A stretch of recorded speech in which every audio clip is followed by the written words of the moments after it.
enter the details about that. So this is what the topological recursion gives, and I hope that in this lecture we will prove this formula from topological recursion. So this is my goal, it's to arrive there. So let me take a few other examples. There is the result conifold. What does that mean? Was this not the definition of the omega G0? No, it's the result. So I didn't write the topological recursion, but I say that if you take that as initial data of a recursion, the result, so the output of a recursion, will be that number. It's a theorem, it's not the definition, it's the result of a computation. Another example is the result conifold. So take, for instance, 1 plus x plus y plus e to the minus t xy. Sorry, what was lambda again? Sorry? Lambda again? What is lambda? Lambda is the Hodge class.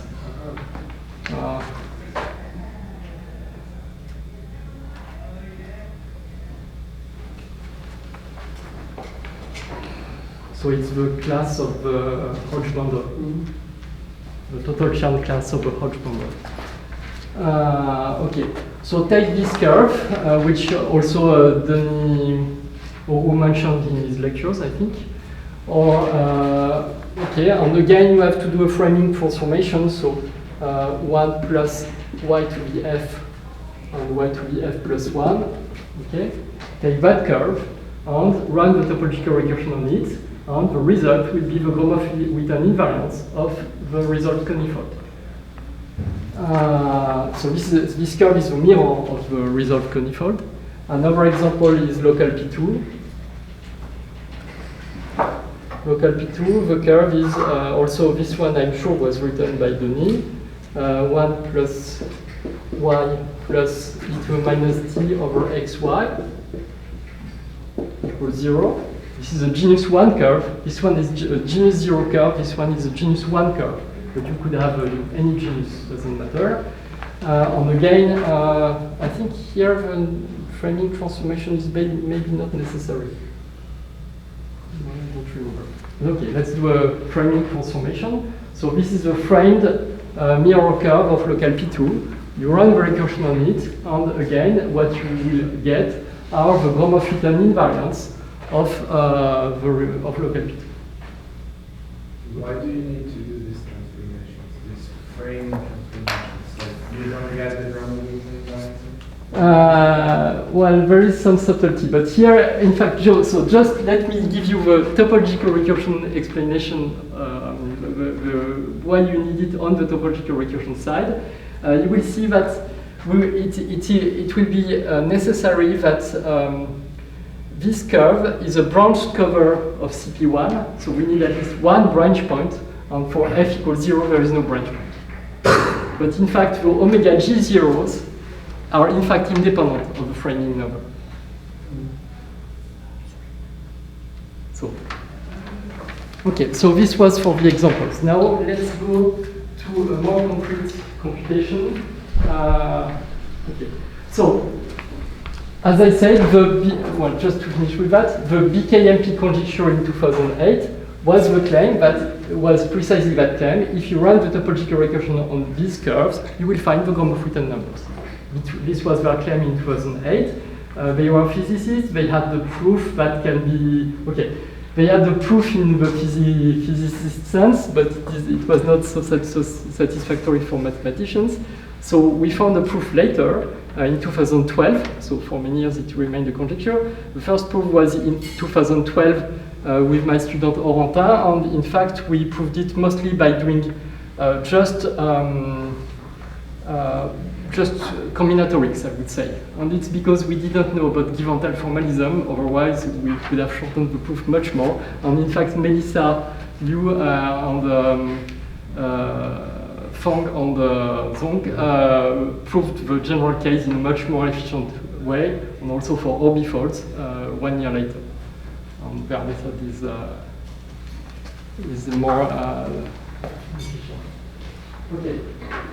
No. I'm going to erase here. So let's go into more details. So now let's write the topological recursion, at least in the example of the Airy curve, which was the simplest example. So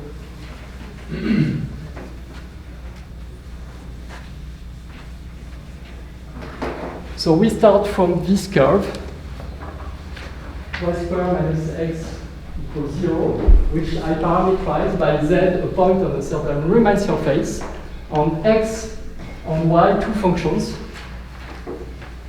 Let me write it here. So we have sigma, which will be CP1. We have a function x that sends z to z squared, and the function y that sends z to z. And these two functions make an immersion of sigma into C cross C. Another object which will be very interesting is, let me call it this immersed sigma in C cross C. Another object which will be very interesting for me, let me call it eta. Eta is just the one form y dx. It's a one form on sigma. It's a meromorphic. It's a meromorphic one form on sigma. And it is the restriction of one form, of the tautological one form, sorry. No, sorry, I need to say something else. In fact, here, the first C corresponds to X, the second C corresponds to Y.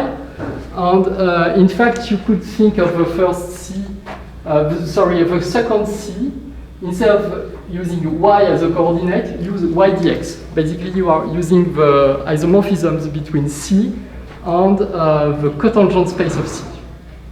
So C is isomorphic to its cotangent space. So just replace this one by the cotangent space of C. And so now you send a point Z into X and Y dx instead of XY. So now we are not really anymore in C cross C, but we are in a cotangent space. So this is an immersion of sigma in the total space of the cotangent bundle of C. You just know the P star C is of your spectrum. Sorry? You know just the P star C is of your spectrum. Cotangent bundle. Yeah, okay. This is the T star at points. Okay, it's T star C. Yeah, all right. So this is an immersion into the total cotangent bundle, and in this cotangent bundle, we have a symplectic form dy wedge dx, and eta is the Liouville form. It's the tautological form. The tautological form is such that d eta, so this is d eta. And eta is called the Liouville form. So in fact, we take eta, the tautological.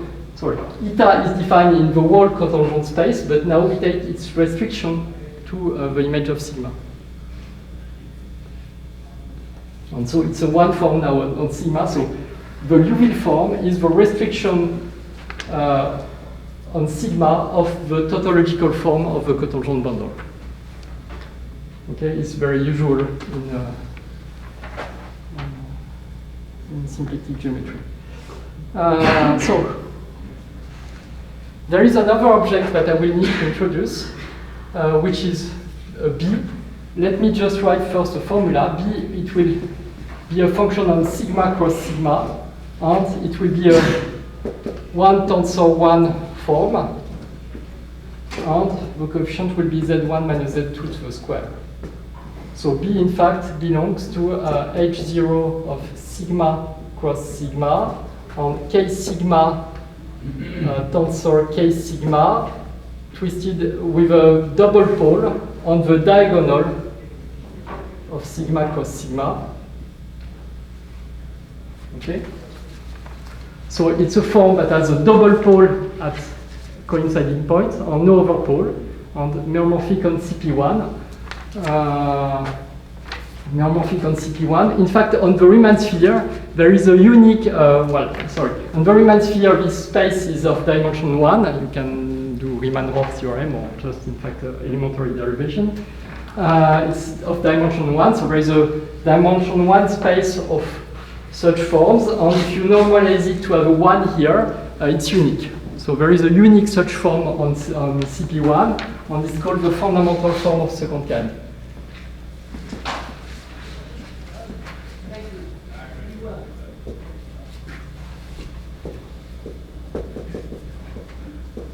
Second kind because it has a double pole.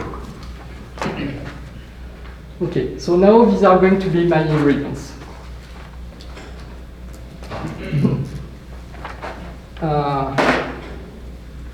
Right.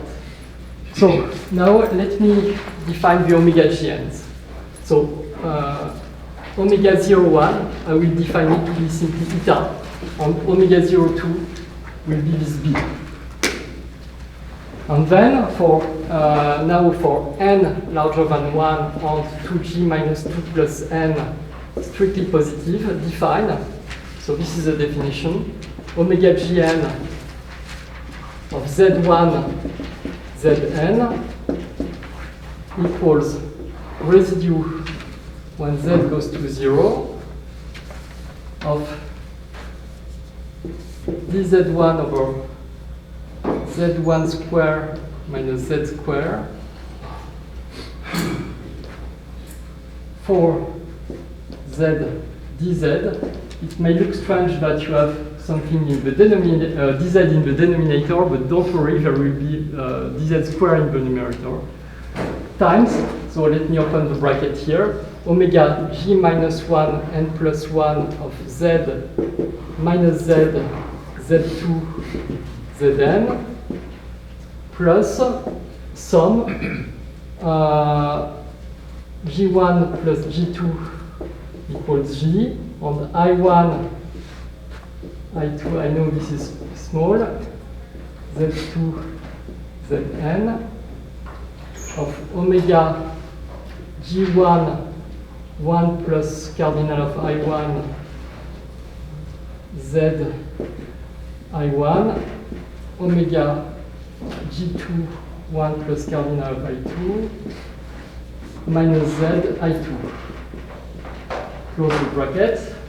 And here, let me write in red, no 0, 1.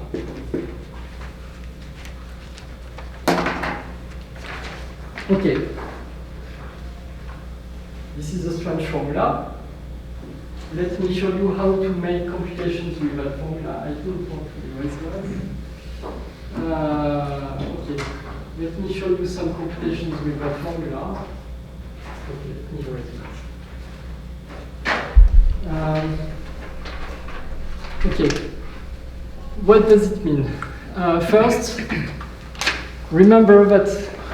So, as I said, we have dz in the denominator. It may look really strange, but remember that here there is a dz there, and there is a minus dz there. So in the numerator you have a dz to the square, divided by dz, it's a dz. So the result, so this multiplication, the result is a 1 form. So you can compute the residue of the 1 form, makes sense, and you take the residue at 0.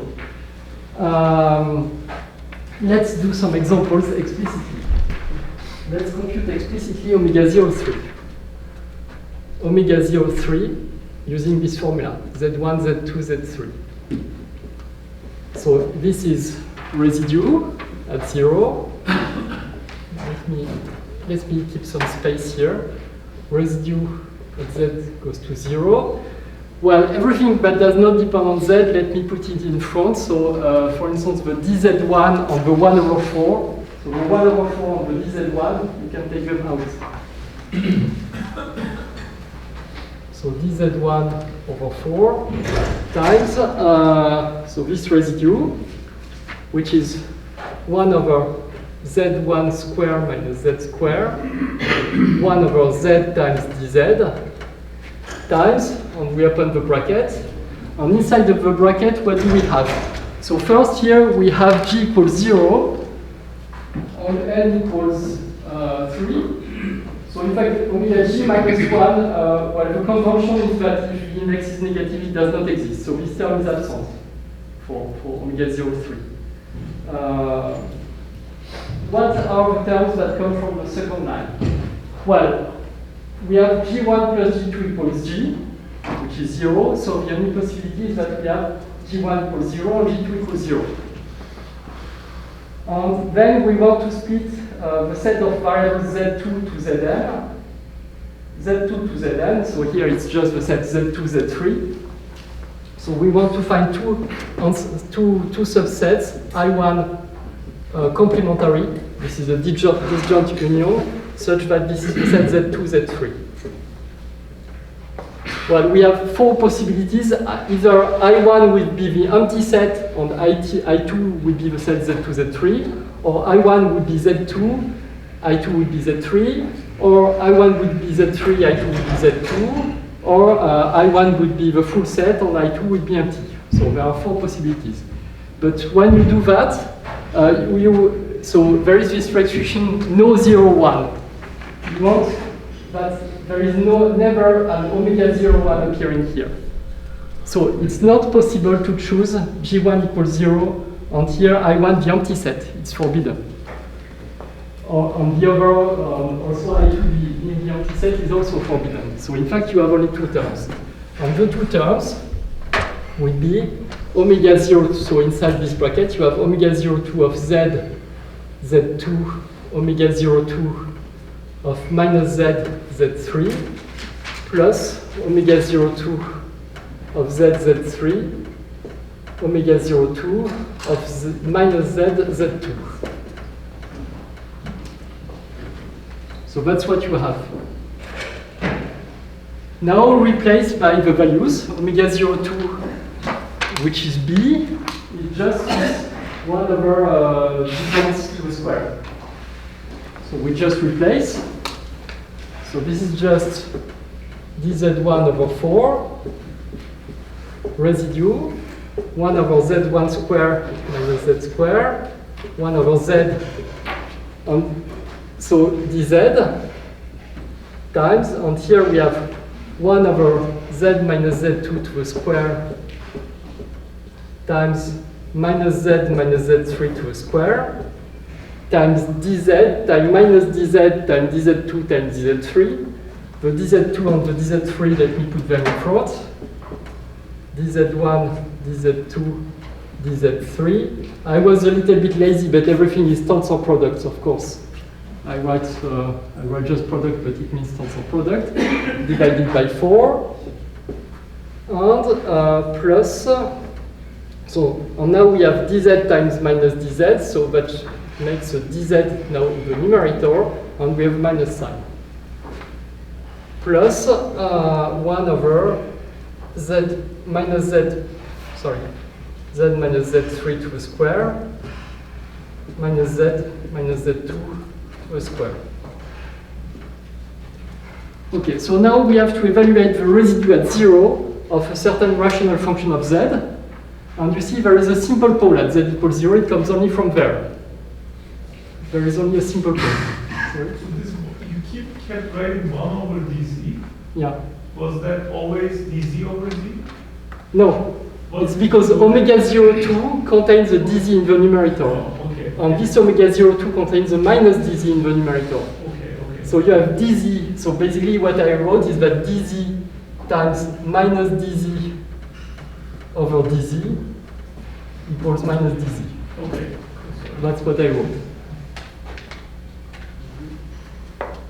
Okay, so now you have to compute the residue of a rational function which has a simple pole at z equals 0. So it's very simple, you just evaluate the value of everything else at z equals 0. You just evaluate at z equals 0, so this will give 1 over z1 square, 1 over z2 square, 1 over z3 square, and also here 1 over z3 square, 1 over z2 square. So in the end, you will have minus dz1, dz2, dz3 over 4 z1 square, z2 square, z3 square, and in fact we get it 2 times, so it's 1 over 2 in fact.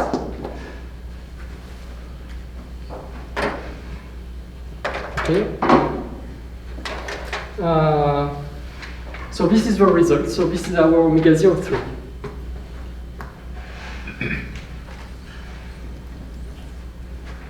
compare to what I said before, if you compare to this writing, you see there is 2 to the power 2 minus 0 minus 3, so 2 to the power minus 1. In fact, I forgot here a minus 1 to the power n. Okay. There is, so there is the minus 1, there is the 1 over 2, times a product of dzi over zi, sorry, this is zi, to the power 2 di plus 2. And so here it's zi to the power 2, so corresponding to di equals 0.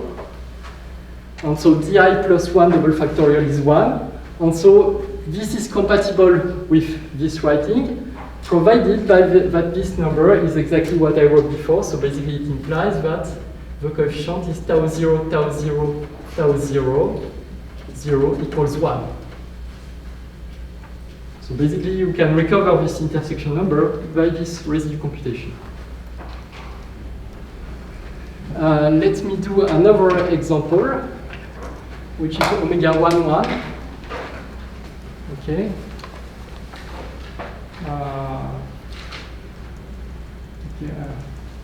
I will erase that with the computation here because I want to keep the other words. So omega 1, 1, we have very little to do.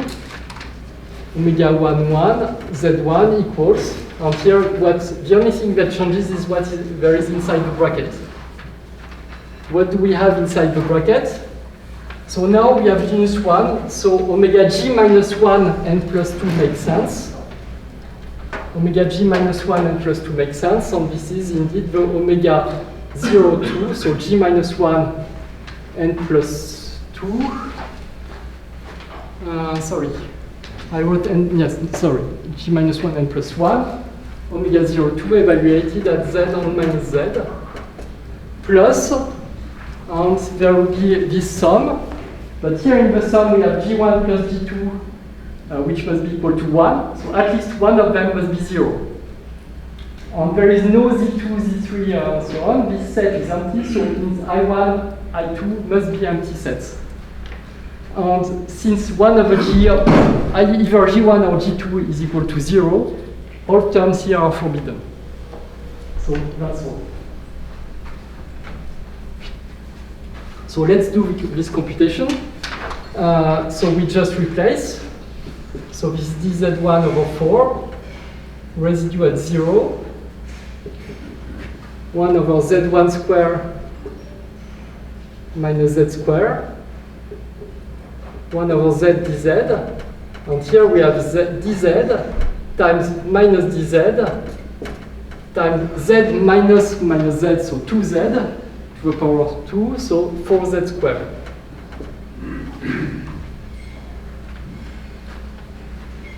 Right? So again, the dz will go away, and this will be a minus dz1 over 16. And let me write that 1 over z1 square minus z square. Let me write it as 1 over z1 square times 1 plus z square over z1 square plus O of z4. Okay, so let me put the 1 over z1 square here in front. Residue at 0 of 1 plus z square over z1 square plus O of z4 times, now we have a z times z square, so we have a 1 over z cube, and we have a dz over z cube.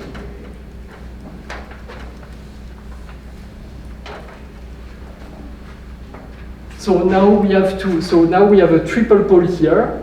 This will pick the coefficient of z square in this here. So this will just be minus dz1 over 16 z1 to the 4. And again, if you want to compare to this expression, 2 minus 2g minus 1 is minus 1. So again, this will be compared to minus 1 half. And here it corresponds to d equals 1. And here, so let me put 1 over third times 3 dz1 over z1 to the 4, because this is the term that is here, and times the 1 over 16 now becomes the 1 over 24. Okay.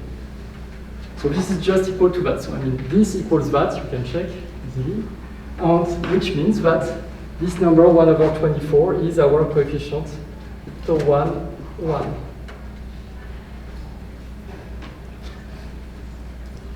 So again, the residue computation gives you the intersection number correctly. Okay, so this is all what I do with the example of the Herrick curve. Let me now move to the more general case. So what I want now to show you is what is the general expression of a topological recursion, because here the way I have written it here, it's why did I choose to take a residue at 0? Why did I choose this precise 1 over 4 or things like that? Why these numbers? Yeah. Okay. Why these numbers? It's because, so let me now rewrite the same expression in a way where we see clearly how it depends on the spectral curve. So, first of all, let me rewrite this coefficient here. dz1, okay. Let me do a simple thing.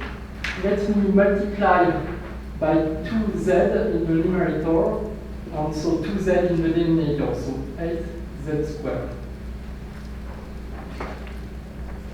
One. Okay, let me put a 4 here on the 2.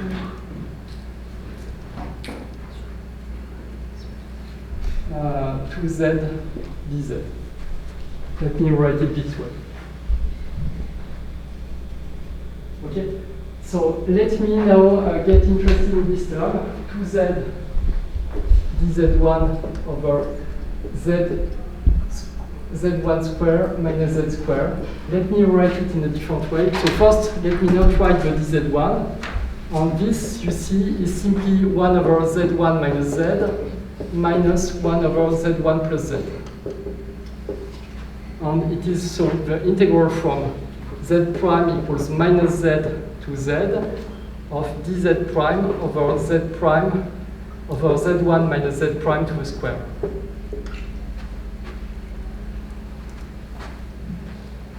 Now multiply everything by dz1.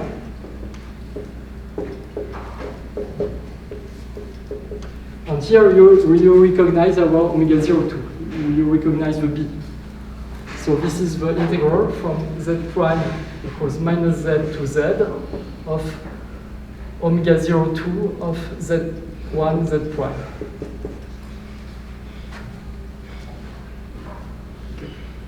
So let me now rewrite this here. So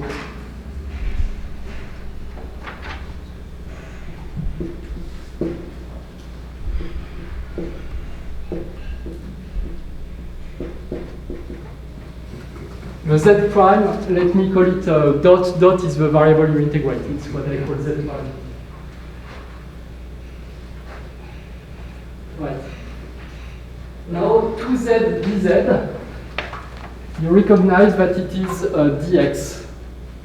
You see here dx equals 2z dz. And y equals z. So z times 2z dz, so this z times 2z dz is precisely y dx.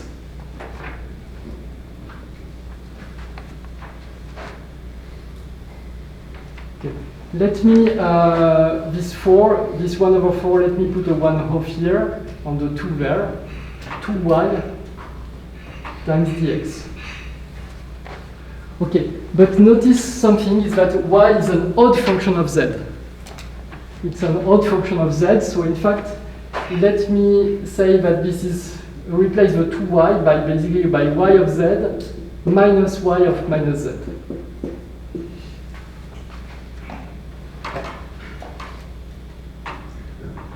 Right. So it's just a rewriting. I will my goal is to put the recursion in a way that now you can apply it to, let's say, the mirror curve of C3 or anything. So basically that will have a good form to apply it to any mirror curve or to any other problem. So I'm somehow trying to see what is specific in this Airy example. The other thing is that we are taking a residue at 0, and 0 is the place where dx vanishes. Okay? So in general, we shall replace this residue at 0 by the residue at some points that I will call A. And A are the places where dx vanishes. So dx of A equals 0, and there are several such zeros. So if there are several points at which dx vanishes, so they are the ramification points of the branch cover given by x. So x is a projection from sigma. Remember, x is a projection from sigma to CP1, which makes sigma a branch cover over CP1, and the zeros of dx are the ramification points of that branch cover. So we are summing over all ramification points. Now, what is the role of minus z? Minus z is the other point with the same projection, because x of minus z is the x of minus z equals the x of z. Okay, so in general, so basically the map that sends, so let me erase that. The map that sends z to minus z is in fact the involution that exchange the two sheets of a branch cover. So just to illustrate, here we have x and y. The curve is so y square, so this is the curve y square equals x. Okay? A point z on that curve, z and minus z are the two points with the same value of x. And the involution, so let's call it sigma of z equals minus z. The involution that sends z to minus z is the involution that exchanges the two sheets. If you had a spectral curve more complicated with more than two sheets, something like that, in the neighborhood of any ramification point, there is locally an involution which exchanges the two sheets. So let's call it sigma A of z. Well, here for the Airy curve, it's that simple thing, but in general, sigma A of z is the involution. So let's define sigma A of z. Sigma A is an involution in a neighborhood of the ramification point A. And sigma A is an involution different from identity, such that sigma A of A equals A, and the projection by x, so let me call it x of sigma A of z, should be equal to x of z.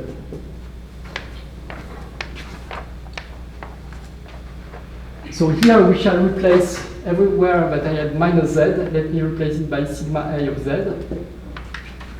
Here, let me replace by sigma A of z.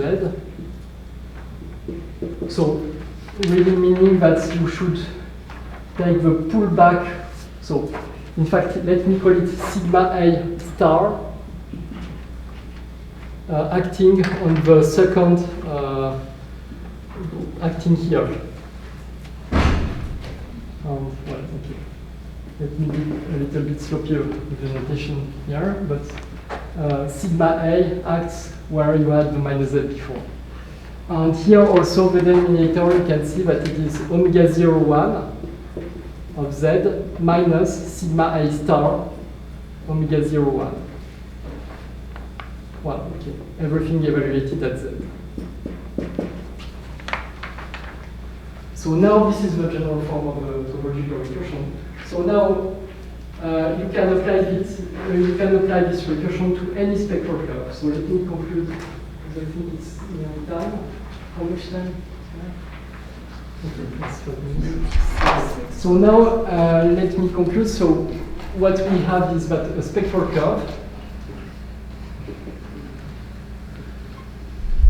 is the data S. So this is my definition of spectral curve here.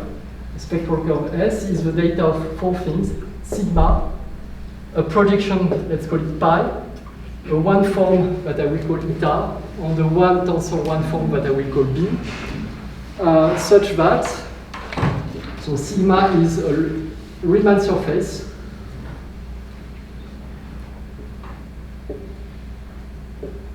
it can be what's called a local Riemann surface. So in fact, it's not necessarily connected or compact. There is no need to choose it compact or not even connected. Basically, a union of disks, a union of neighborhoods of ramification points would be enough. Pi is a projection from sigma to a base Riemann surface, which here I will call CP1, but you could replace it by sigma 0, another Riemann surface, on which makes a branch cover. So meaning that sigma is a branch cover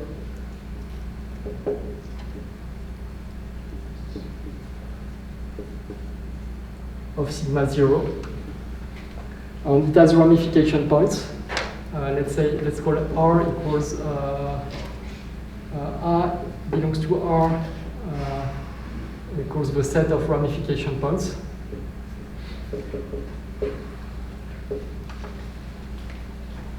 Eta is a one form, neuromorphic one form on sigma. It does not have to be the restriction of the tautological form on the cotangent bundle. It can be anything you like. And B is a one tensor. So B, as I said, it's a one tensor one form on sigma cross sigma, with a double pole on the diagonal,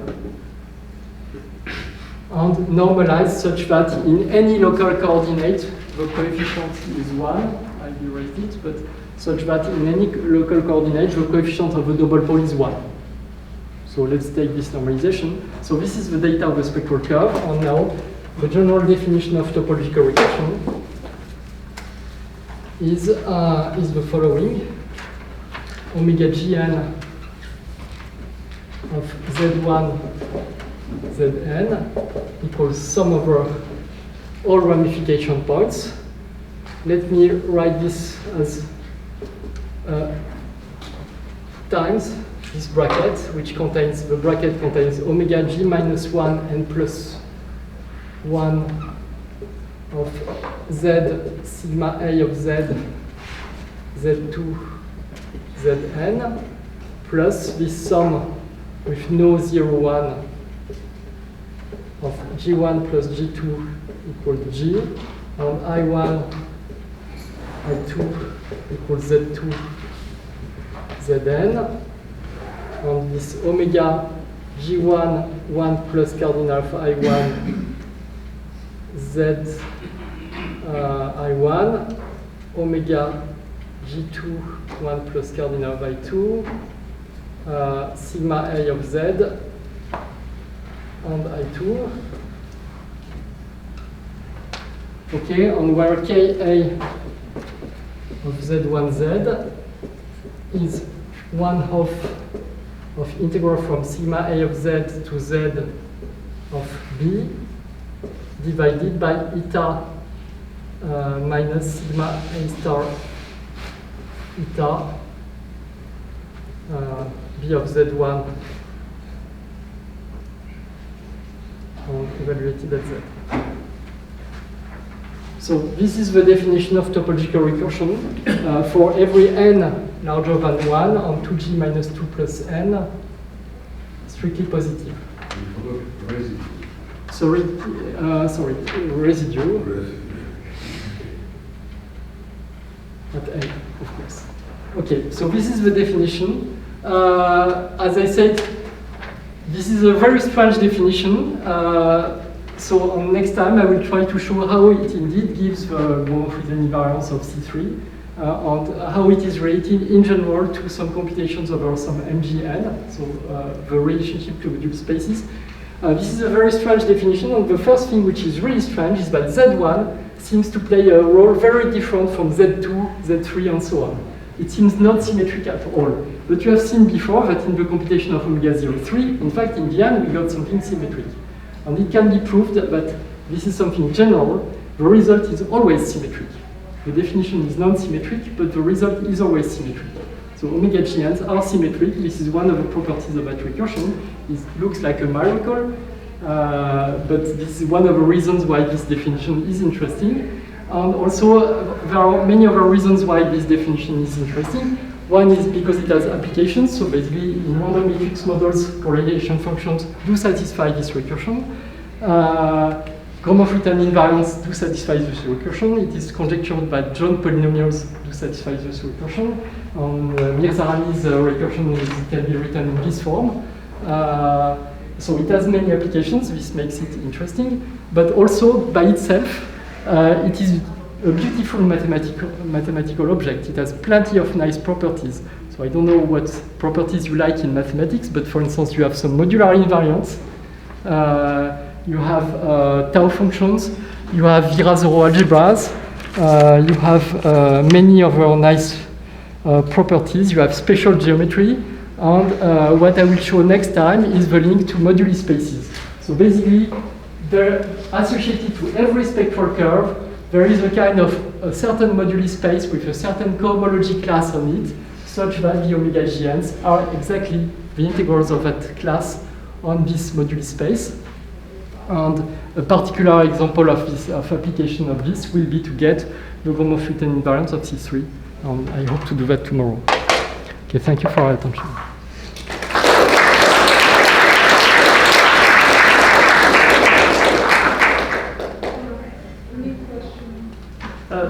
Is there any other applications for Gromov-Witten invariance of other things? Complete intersections or hypersurfaces? Yes, well, I would say yes or no, and some of them are not proved.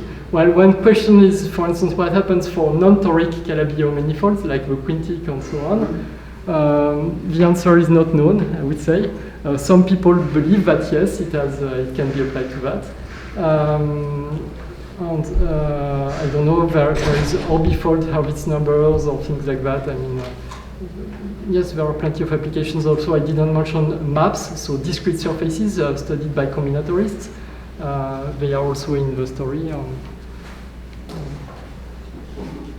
Do I understand correctly that it's always non-compact Calabi-Yau? Well, toric Calabi-Yaus are always non-compact. But I mean, whatever you can say with topological recursion will be non-compact. No, I don't agree. Because spectral curve is compact. Okay, if the spectral curve is compact, it corresponds to a Calabi-Yau which is non-compact.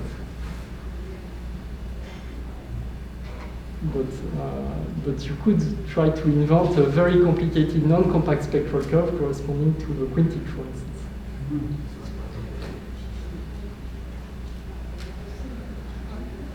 Oh, so you said you have some geometry for this quintic waveform?